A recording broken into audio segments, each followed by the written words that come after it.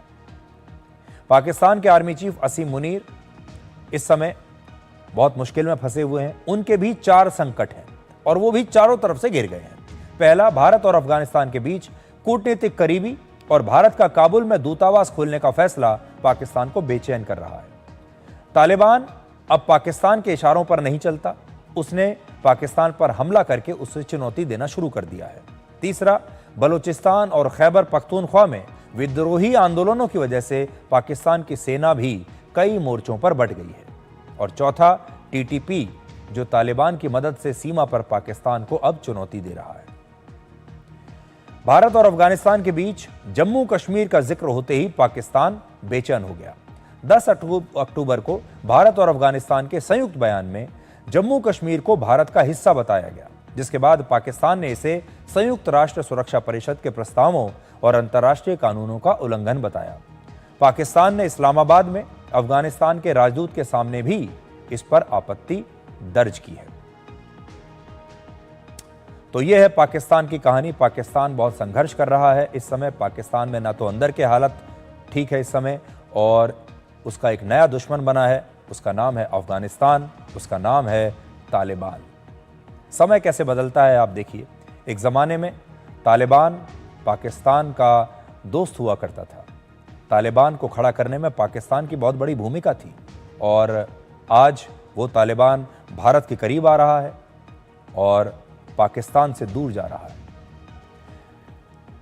Gaza शांति समझौते को लेकर पाकिस्तान में ये गृह युद्ध हो रहा है, लेकिन इजराइल में इसे बहुत बड़ी कामयाबी माना गया है। पूरे 2 साल और 6 दिन के बाद हमास ने इजराइल के बचे हुए सभी 20 बंधकों को आज रिहा कर दिया। इजराइल के लिए आज बहुत बड़ा दिन है। 20 बंधकों के बदले इजराइल ने लगभग 2000 फिलिस्तीनी कैदियों को अपनी जेल से रिहा किया है। 20 लोगों के बदले 2000 कैदियों को रिहा किया है और हमास की कैद से अपने लोगों की रिहाई की खुशी आप इस वीडियो में देख सकते हैं जो इजराइल से आया है। इजराइल के वो परिवार जिनके लोग बंधक बना लिए गए थे, आज उनकी तस्वीरें देखिए।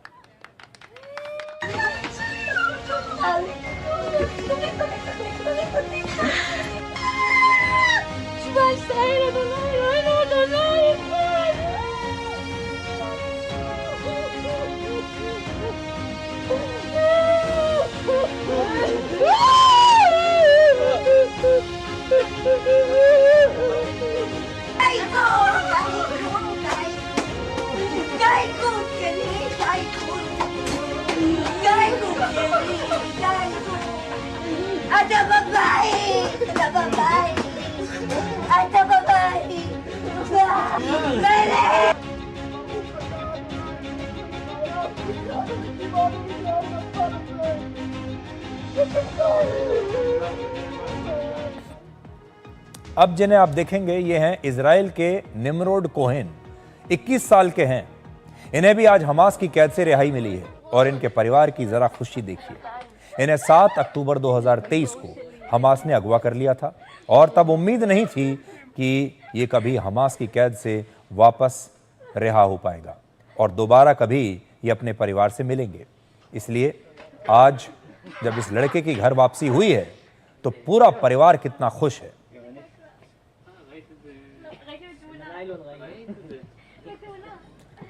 जब फरवरी 2025 में हमास ने कुछ बंधकों को रिहा किया था, तब उन बंधकों ने इजराइल आकर बताया था कि निम्रोड कोहेन हमास की कैद में अभी भी जिंदा हैं, लेकिन उनकी शारीरिक और मानसिक हालत बहुत खराब है।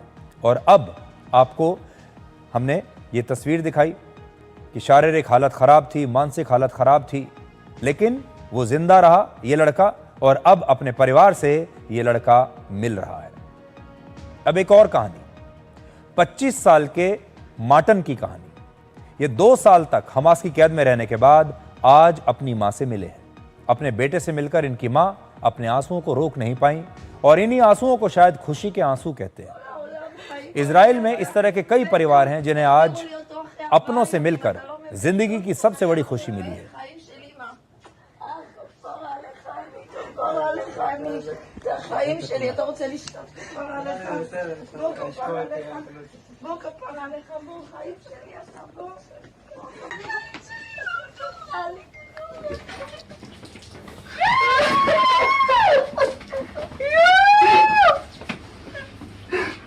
ברוך אתה אדוני אלוהינו מלך העולם שהחיינו וקיימנו והגיענו לזמן הזה.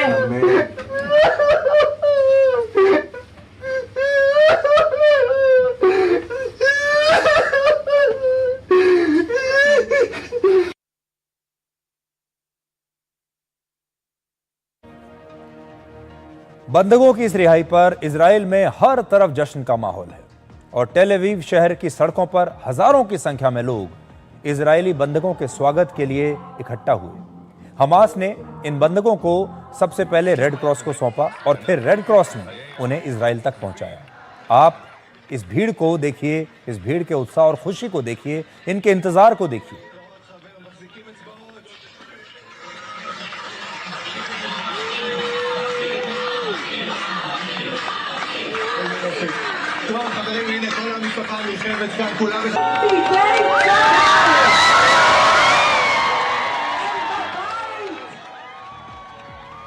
आपको याद होगा हमास ने जब इजराइल पर हमला किया था उस समय 1200 लोग मारे गए थे उस हमले में, और तब हमास ने 251 लोगों को बंधक बना लिया था। इन्हें बंधक बनाकर हमास अपने साथ ले गया था, और ज्यादातर बंधकों को रिहा करने के बाद हमास के कब्जे में अब 48 बंधक बचे थे, जिनमें से 28 बंधक अब जीवित नहीं है, मारे जा चुके हैं, और जो 20 बंधक जीवित बचे थे आज उन्हें रिहा कर दिया गया है। ये किस्मत वाले थे ये 20 लोग कि ये जीवित हैं। अब इन सब की रिहाई के बाद अमेरिका के राष्ट्रपति डोनाल्ड ट्रंप आज इजराइल पहुंचे हैं, और उनका स्वागत इजराइल के प्रधानमंत्री बेंजामिन नेतन्याहू ने किया। जिन बंधकों को हमास ने रिहा किया है उनके परिवारों से भी ट्रंप ने मुलाकात की, और यहां से राष्ट्रपति ट्रंप इजराइल की संसद गए। वहां उन्होंने विजिटर्स बुक में लिखा, it's a great honour for me, this is a beautiful day, a new beginning with great respect. इसका हिंदी में मतलब होगा कि ये उनके लिए बहुत बड़ा सम्मान है, ये बहुत बड़ा दिन है आज, और ये एक नई शुरुआत है।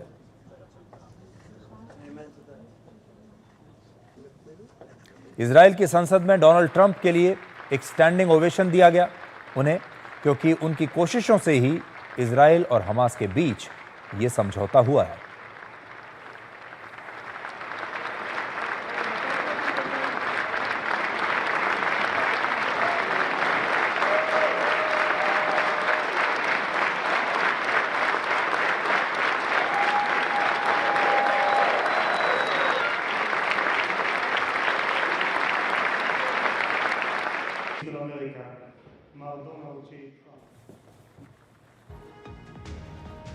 अब इन 20 बंधकों की रिहाई की प्रधानमंत्री नरेंद्र मोदी ने भी आज तारीफ की है।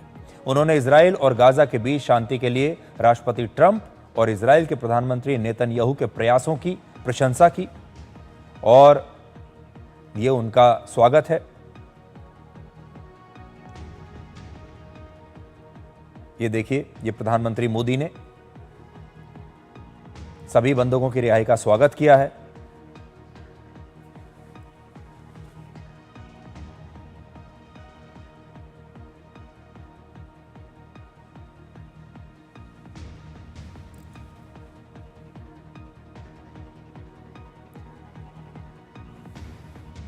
$1949 में इजराइल के निर्माण के बाद ट्रंप चौथे ऐसे अमेरिकी राष्ट्रपति हैं जिन्होंने इजराइल की संसद को संबोधित किया है, और यहां ट्रंप ने कहा कि उन्होंने 8 महीनों में 8 युद्धों को रुकवाया है, क्योंकि उन्हें युद्ध पसंद नहीं, और अगर युद्ध लड़ना पड़ा तो वो हमेशा विजेता रहना चाहते हैं। आज उन्होंने क्या कहा, आप सुनिए। Today the skies are calm, the guns are silent, the sirens are still, and the sun rises on a holy land that is finally at peace, a land and a region that will live, God willing, in peace for all eternity. तो Israel में आज बहुत बड़ा दिन है, आज दुनिया के लिए भी बहुत बड़ा दिन है। ये 20 बंधक अब वापस लौट आए हैं। हम भी इजराइल के बाद अब अपने देश लौटते हैं, और हमारे देश में बात करते हैं बिहार की चुनावी राजनीति की। बिहार में 6 नवंबर को पहले चरण की वोटिंग होगी, और उससे ठीक 23 दिन पहले तेजस्वी यादव को आज अदालत से एक बड़ा झटका मिला है, और इसका असर बिहार के चुनाव पर हो सकता है। Indian railway catering and tourism corporation यानी IRCTC के घोटाले में CBI की जांच चल रही थी, और आज दिल्ली की एक अदालत में, जिसे हम MP MLA अदालत कोर्ट कहते हैं, देश में जो भी MP और MLA हैं, अगर उन पर कोई केस चलाना होता है तो उनके जो सारे मामले होते हैं वो दिल्ली की राउज एवेन्यू कोर्ट में चलते हैं। और आज इसी कोर्ट ने लालू यादव, राबड़ी देवी और तेजस्वी यादव के खिलाफ मुकदमा चलाने की मंजूरी दे दी है। कोर्ट ने इनके खिलाफ IPC की धारा 420 के तहत मुकदमा चलाने की अनुमति दी है। आज इस घोटाले पर सुनवाई के दौरान कोर्ट ने 3 बड़ी महत्वपूर्ण बातें कही हैं जो आपको भी सुननी चाहिए, और कोर्ट का जो आदेश है उसकी एक कॉपी मैं भी लेकर आया हूं। पहला, लालू यादव की जानकारी में यह घोटाला हुआ था और इससे लालू यादव के परिवार को फायदा पहुंचा है। पहली बात, कोर्ट ने यह कहा कि जो घोटाला हो रहा था लालू यादव की पूरी जानकारी में था, और इस घोटाले से और किसी को नहीं बल्कि लालू यादव के परिवार को ही फायदा हुआ है। दूसरी बात, सीबीआई ने जो सबूत पेश किए हैं अदालत के सामने, ये सारे सबूत केस चलाने के लिए पर्याप्त हैं। यानी इन सबूतों के आधार पर अदालत ने फैसला किया कि अब आप आगे बढ़िए, केस चलाइए, और आज जो आरोप हैं वो तय हो गए कि किन किन आरोपों के तहत यह मुकदमा चलेगा। तीसरी बात इसमें लिखी है कि लालू यादव की वजह से सरकारी खजाने को भारी नुकसान पहुंचा, भारी नुकसान हुआ, सरकार को पैसे का नुकसान हुआ। केस की सुनवाई के दौरान लालू यादव, राबड़ी देवी और तेजस्वी यादव तीनों ही अदालत में मौजूद थे। कोर्ट ने जब तीनों से पूछा कि क्या आप इन आरोपों को स्वीकार करते हैं, तो तीनों ने ही कहा कि हम निर्दोष हैं, हमारी कोई गलती नहीं है। अब इन सभी भ्रष्टाचार का मामला शुरू होगा और तेजस्वी यादव पर भी आईपीसी की धारा 120(b) और आईपीसी की धारा 420 के तहत केस जो है वो दर्ज किया गया है, मुकदमा चलेगा उन पर। जब कोई व्यक्ति अपराध करने की साजिश करता है, यानी षड्यंत्र जब रचा जाता है, तब उस पर धारा 120(b) लगती है। और जब कोई धोखाधड़ी या बेईमानी करता है, जिसे आप कई बार हिंदी में कहते हैं 420 करता है, तो उस पर यह धारा 420 लगती है। 420 के मामले में 7 साल तक की सजा हो सकती है। और ऐसे में अगर तेजस्वी यादव भविष्य में दोषी साबित हो गए तो उनके चुनाव लड़ने पर भी प्रतिबंध लग सकता है। यह वाला जो मामला है, इसमें कुल मिलाकर 14 लोग आरोपी हैं। अब आपको बताते हैं कि रेलवे के एक होटल से जुड़ा यह घोटाला आखिर है क्या। वर्ष 2004 से 2009 के बीच लालू यादव रेल मंत्री थे, जैसा कि आप जानते हैं। उस समय यूपीए की सरकार थी और प्रधानमंत्री थे डॉक्टर मनमोहन सिंह।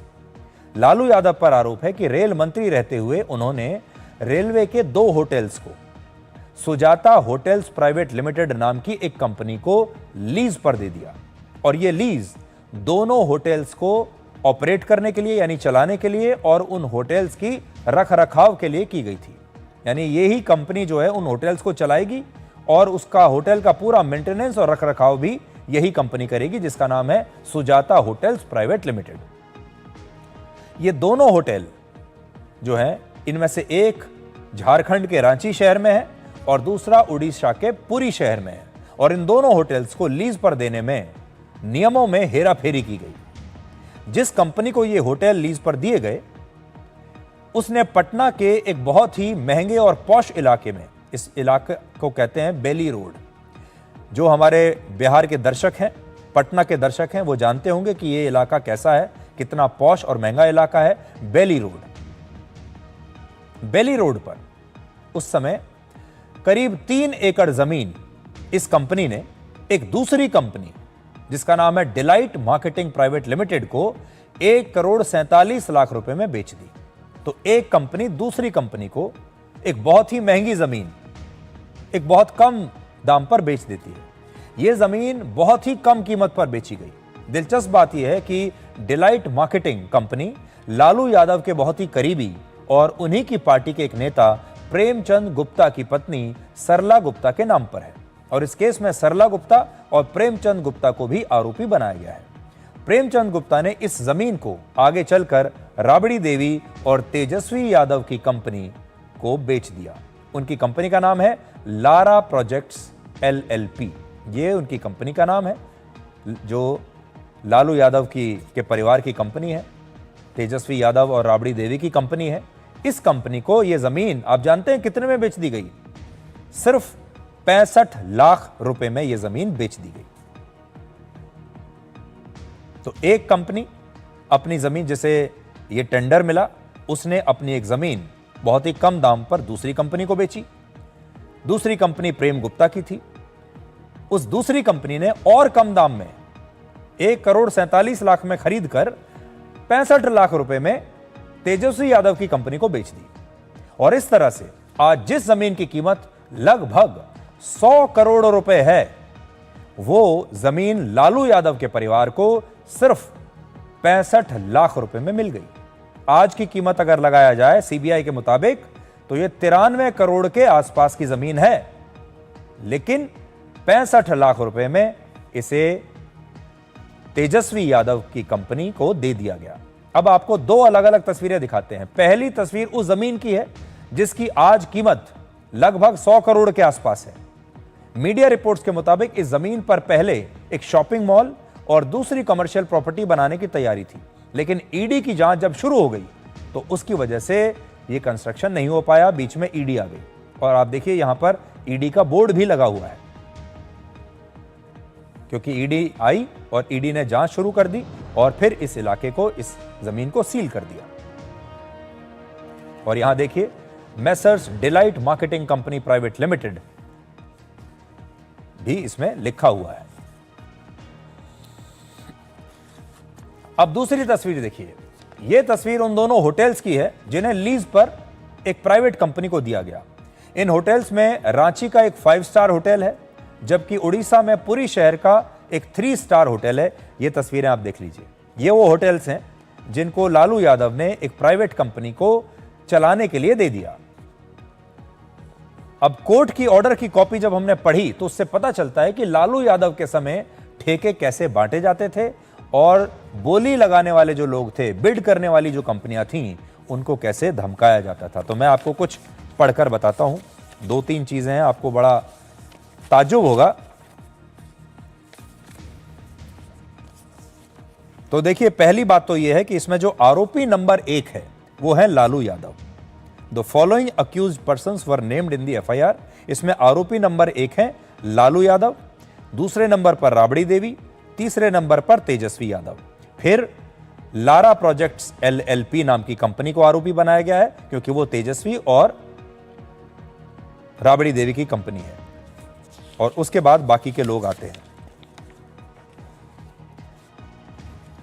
अब देखिए,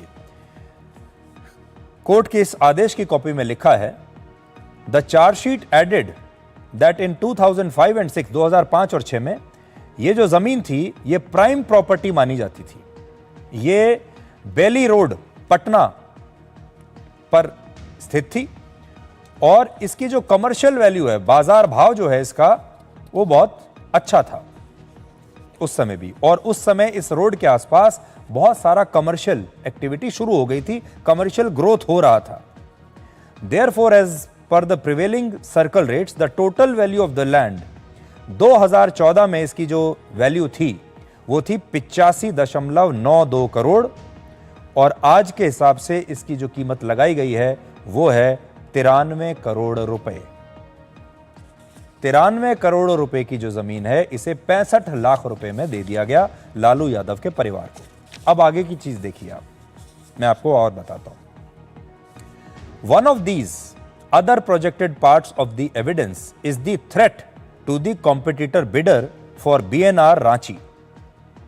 तो एक, जब आप जानते हैं जब ठेका दिया जाता है तो बहुत सारे बिडर्स होते हैं, बहुत सारे लोग, बहुत सारी कंपनियां आती हैं उसमें जो अपना अपना बिड पेश करती हैं। उनमें से एक थी दीनानाथ होटल्स। उसको कहा गया कि आप 4 से 5 करोड़ की लाइसेंस फी का ही कोट दीजिएगा। A director of this hotel who was purportedly subjected to the threat would therefore be capable of leading evidence related to manipulation of the bidding process itself through coercion। मतलब इसमें यह है कि जो एक और कंपनी है उसे धमका दिया गया और कहा, उसे बता दिया गया कि आपको इतने की बिडिंग करनी है ताकि हमारी जो मनपसंद कंपनी है उसे ये ठेका मिल जाए, ऐसा इसमें लिखा है।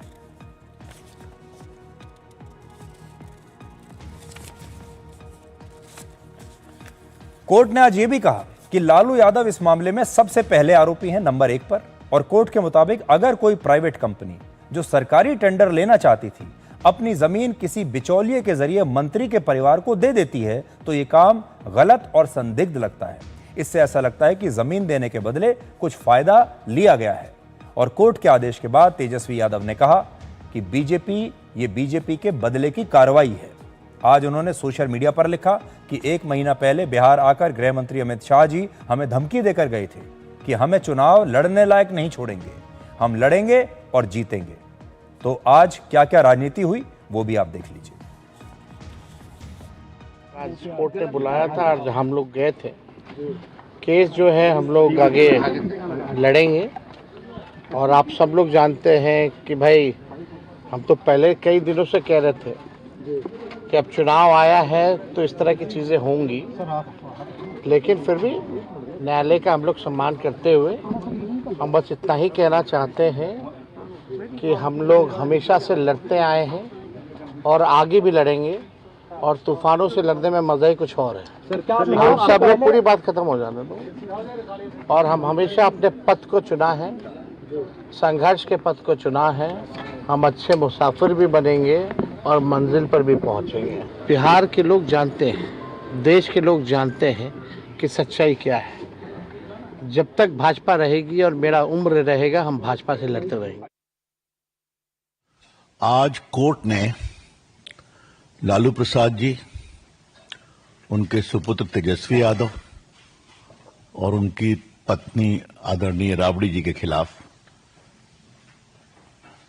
आरोप तय किए। ये आरोप बहुत गंभीर है। ये आरोप हैं सरकारी संपत्ति के आवंटन में भ्रष्टाचार, कॉन्स्पिरेसी, डिसऑनेस्टली सरकार को निर्णय की प्रक्रिया में गड़बड़ करना इत्यादि इत्यादि है। 120 भी है और तो और 420 भी है। तो पहली कहानी तो यह है कि चले हैं तेजस्वी बाबू बिहार बदलने और 420 का आरोप तय कराकर अपने खिलाफ। अब 420 क्या होता है आपको तो बताने की जरूरत नहीं। धोखाधड़ी, सजा 7 साल, कॉन्स्पिरेंसी 120B। तो कौन सा बिहार आप बनाने वाले हैं जब आपकी ये छवि है और आपके खिलाफ कोर्ट ने ये पाया है। इस परिवार की भ्रष्ट आचरण की कलई एक बार और खुली है। ये विषय बिहार में और घूमेगा और बिहार की जनता जरूर सोचेगी, हमें पूरा विश्वास है। तो बिहार की राजनीति अब देख ली आपने। अब देखिए पश्चिम बंगाल की राजनीति, जहां महिलाओं पर ममता बनर्जी के एक बयान की बहुत चर्चा हो रही है। इस बयान में मुख्यमंत्री ममता बनर्जी नसीहत दे रही हैं कि लड़कियों को रात में बाहर नहीं निकलना चाहिए। पश्चिम बंगाल के दुर्गापुर में एक मेडिकल छात्रा के साथ गैंगरेप हुआ और इसके बाद ममता बनर्जी ने ये बयान दिया है। सबसे पहले आप ममता बनर्जी का ये बयान देखिए इस गैंगरेप के बारे में। That girl, it was shocking. She was studying in a private medical college. So all the private medical college, whose responsibility? How they came out in the night at 12:30, and it happens in the, so far I know, forest area. And 12:30, I do not know what happened. Investigation is on. I'm shocked to see the incident, but private medical colleges also is to take care for their students, and especially the girl child at night time. They should not be allowed to come out in the outside. They have to protect themselves also. तो कह रहे हैं कि लड़कियों को रात को अपने कॉलेज से बाहर नहीं निकलना चाहिए।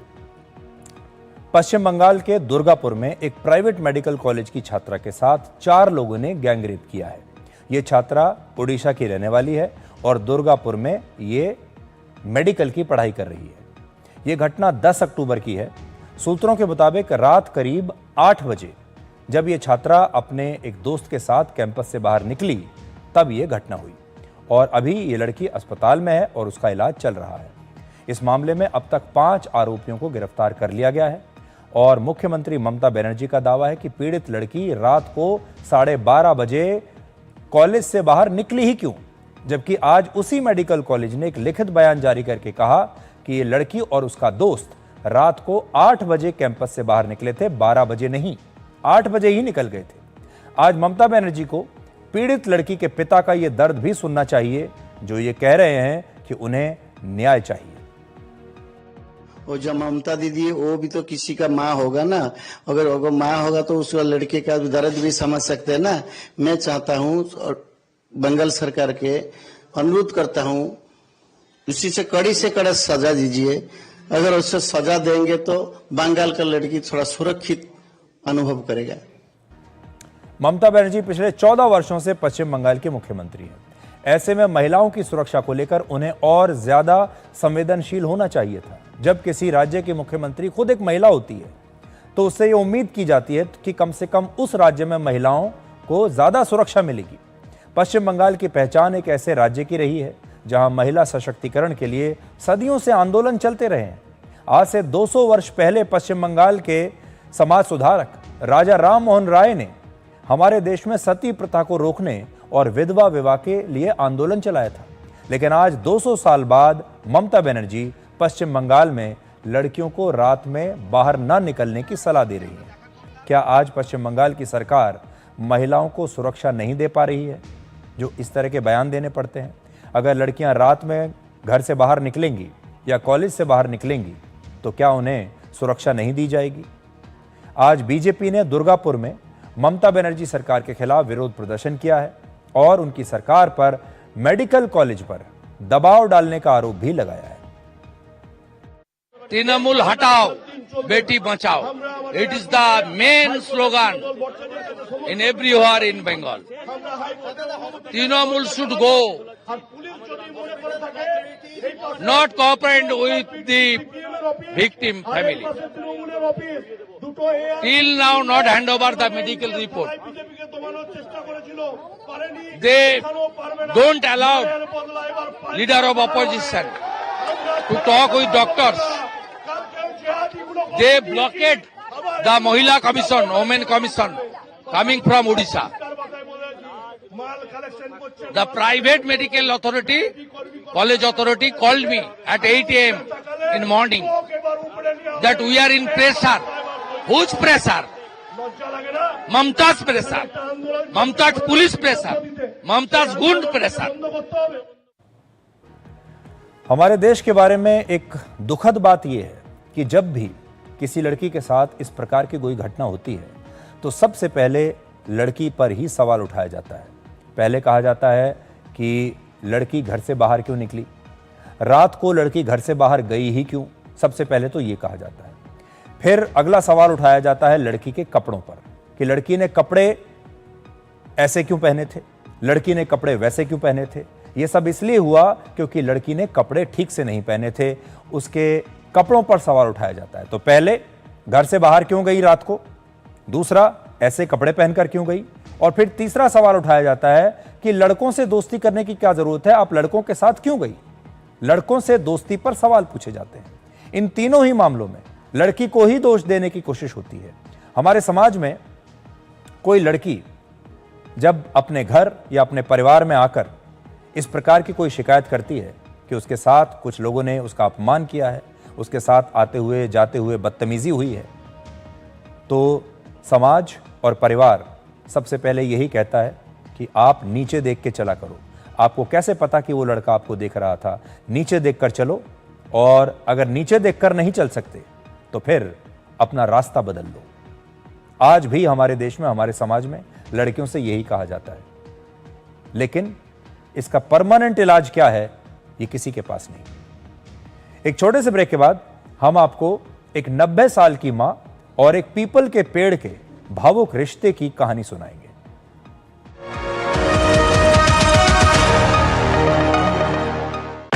कौन है जो जोड़े देश को? विकसित भारत का विकसित वायर।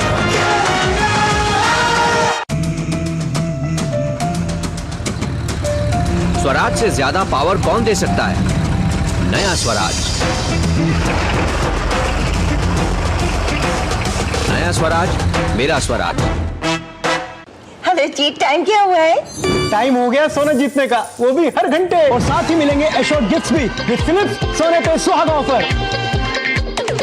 जब हिंदुस्तान मिले हिंदुस्तान से, जय हो विजय हो, राह हो दरबार हो, देश हो विदेश हो, जेके हो।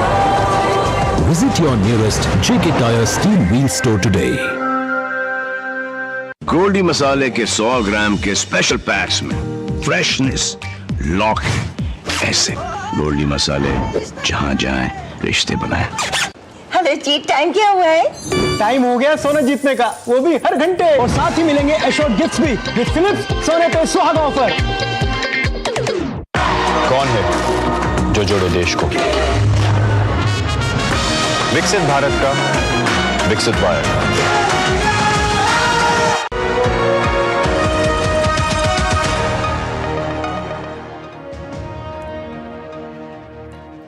क्या आपने कभी सोचा है कि किसी पेड़ से एक मां का बेटे जैसा रिश्ता कैसे हो सकता है? अगर नहीं सोचा तो ये कहानी आपकी सोच को बदल देगी। सबसे पहले आप छत्तीसगढ़ से आई इन तस्वीरों को देखिए। ये तस्वीरें 90 वर्ष की एक बुजुर्ग महिला की हैं जिनका नाम है देवी बाई पटेल। वो फूट फूट कर इसलिए रो रही हैं क्योंकि जिस पीपल के पेड़ को उन्होंने अपने हाथों से लगाकर 20 साल तक अपने बच्चे की तरह पाला, उस पेड़ को बेरहमी से काट दिया गया।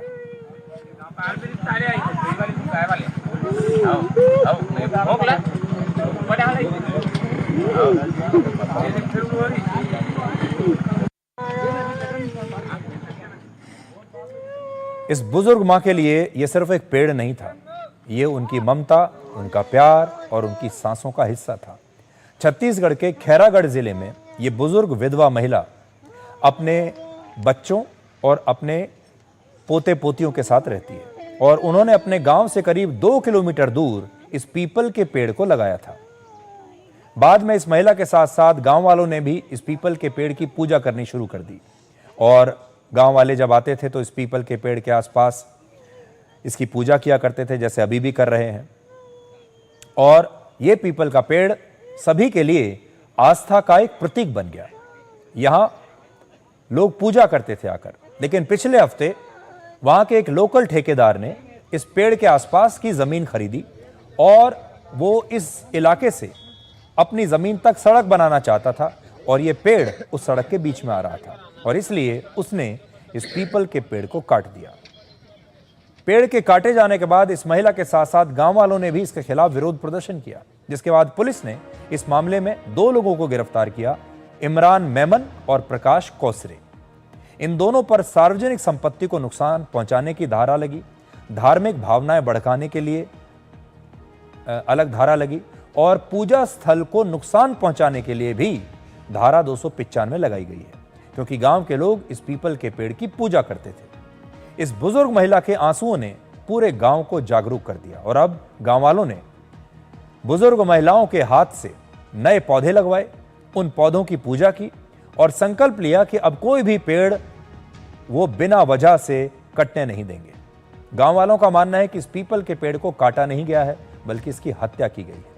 सनातन धर्म में पीपल के पेड़ को लेकर, पीपल के पेड़ को वृक्षों का राजा कहा जाता है और इसे पवित्र माना जाता है।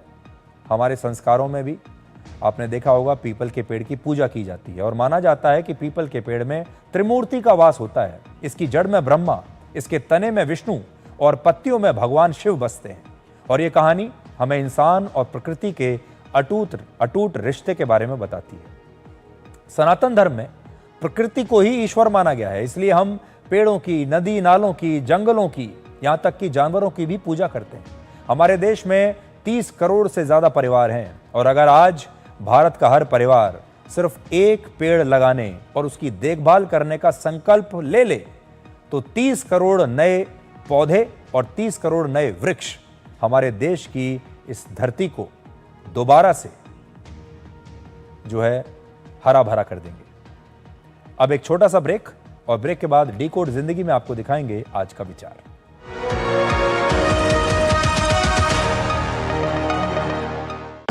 कौन है जो जोड़े देश को? विकसित भारत का विकसित वायर। मैंने अपनी खेती की शुरुआत स्वराज से की, लेकिन अब एक नया ट्रैक्टर ले रहा हूं और ये भी स्वराज है। जोश है नया, क्योंकि स्वराज से बेहतर है सिर्फ स्वराज।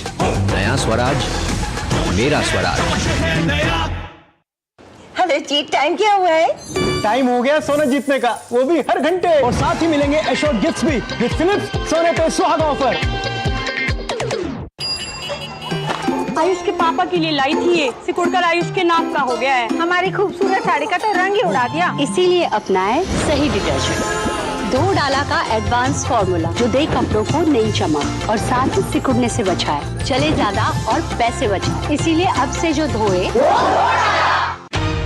इस देश की हर माँ, बच्चे, बूढ़े, जवान, खिलाड़ी, डॉक्टर, इंजीनियर, सबको गाय भैंस की दूध की शक्ति पर भरोसा है। पर जब इन पशुओं को कपिला पशु आहार मिलेगा, तभी तो दूध सिर्फ ज्यादा ही नहीं, शक्ति से भरपूर भी होगा। कपिला पशु आहार, देश का नंबर 1 पशु आहार। हेलो जी, टाइम क्या हुआ है? टाइम हो गया सोना जीतने का, वो भी हर घंटे। और साथ ही मिलेंगे एश्योर्ड गिफ्ट्स भी विद फिलिप्स सोने पे सुहागा ऑफर। ये कड़े इम्तिहानों से नहीं डरता, इसे सालों का तजुर्बा है। इसलिए मैं भी सूर्या पाइप्स का फैन हूँ। देश की तरक्की के सच्चे साथी। सूर्या है तो भरोसा है। कौन है जो जोड़े देश को? विकसित भारत का विकसित वायर। हेलो जी, टाइम क्या हुआ है? टाइम हो गया सोना जीतने का, वो भी हर घंटे। और साथ ही मिलेंगे एश्योर्ड गिफ्ट्स भी विद फिलिप्स सोने पे सुहागा ऑफर।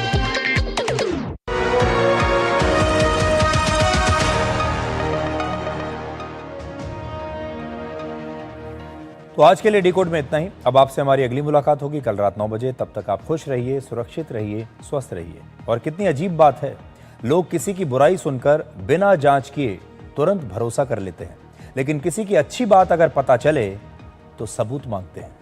नमस्कार।